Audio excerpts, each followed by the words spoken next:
The MacBook Air is commonly known to be the go-to model in Apple's portable lineup. It is capable, it is affordable, it's got a great design, and it's compact. But 2019 was an off year.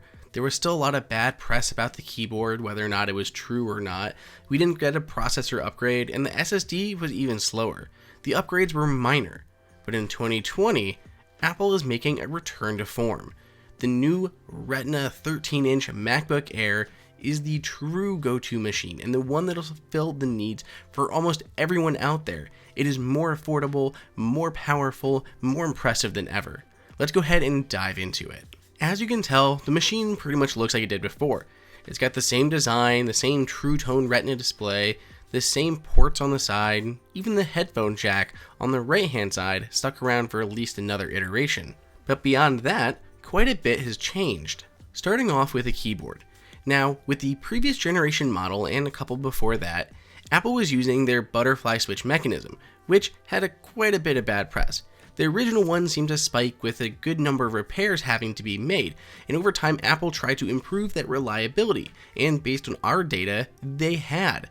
But the perception was still out there. People just did not trust that keyboard, and we saw people putting off buying the 2019 MacBook Air because they wanted to wait for an updated keyboard.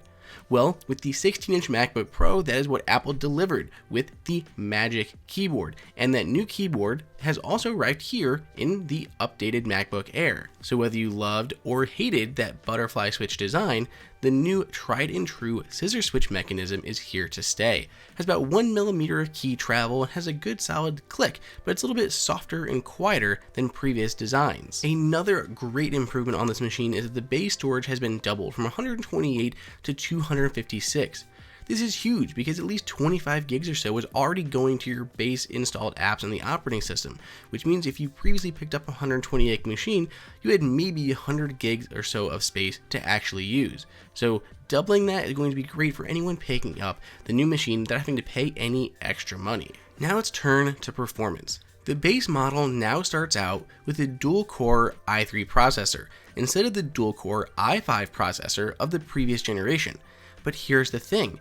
Because these are the new 10th generation Intel chips, they actually have better performance over that previous generation. So even though this is an i3 and a lower 1.1 GHz clock speed, it's actually going to outperform that previous generation. We ran the test multiple times and we were always averaging just above about 1100 or so on the single core and around 2400 there on the multi-core test, compared to the previous generation, which earned a 740 and a 1663, both up significantly. Then we turned to test the graphics using the compute benchmark and switching it to metal.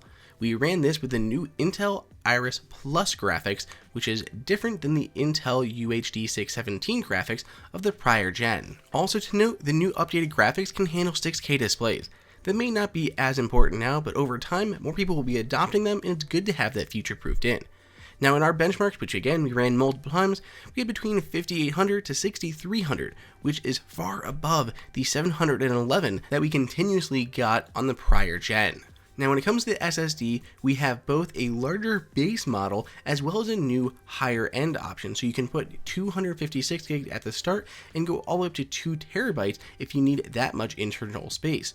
As far as the benchmarks go, we saw roughly the same as the previous generation, just around a gig when it comes to the write speeds and about 1.3-ish on the read speed. Unfortunately, that still leaves the 2018 MacBook Air as still having a slightly faster SSD. So we take a step back of the MacBook Air and we look at that last generation again. What were its shortcomings? Well, that base storage was not great. It hadn't received a processor upgrade.